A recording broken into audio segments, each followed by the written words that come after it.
If you've been doing all of the work, all of the healing, all of the manifesting, but you're still feeling blocked, I'm going to show you why. This is Bob, and we're going to break it down. So this is Bob. This blue circle is Bob's energy field. Whatever is going on inside this circle, his internal world, is creating his external reality.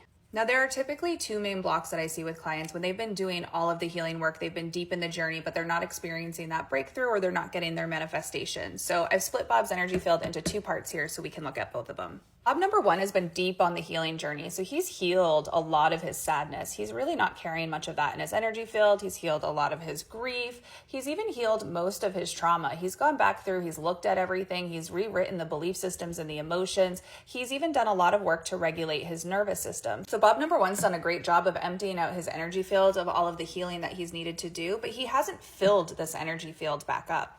Often what's missing in the healing journey is a reconnection to our true identity, because often those traumas, the anger, the grief, all of the things that we were carrying in our energy field are what shaped our identity. It shaped who we were, the masks that we were, and who society told us to be.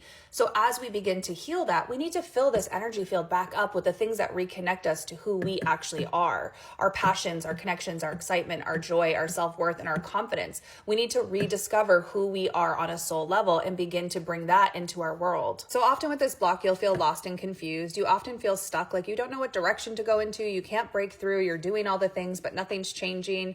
You may even shapeshift and try on different personality traits, try on different roles, like where do you fit in society? Now we can see Bob number two has been clearing out his energy field as well. This Bob's even brought in some of these positive emotions. So he's having fun again. He's feeling confident. He has joy. He has relationships in his life. He's feeling excited about life. So Bob number two has done a great job healing. He's even reconnected to his identity and started to bring in some of the more positive emotions. But what he's forgotten to do is reconnect to trust. So oftentimes at this part of the journey, we've healed from the trauma. We've healed from the anger and the grief and the shame and all of the things that have happened. But we haven't healed our relationship with trust, both trusting ourselves and trusting the divine. For Bob number two, he's actually most afraid of the very thing he wants the most. So let's look at the example of love. He can find himself in different loops, like a healing loop, where there's always something he is working on that prevents him from pursuing love. So I see this often with clients and their finances. They stay in a financial struggle because if they're always struggling financially, they don't have the time, money, or energy to put into finding a relationship. Or they might find themselves in a perfection loop. Like once I lose the weight, I'll be worthy of love. Once I do XYZ, I'll be worthy of pursuing whatever the dream is. Once Bob reconnects to trust, both in himself and in the divine, he won't have that feeling of the rug's about to be pulled out from underneath him, or when good things happen, they'll be taken away. So he's going to drop the subconscious blocks that are keeping him stuck.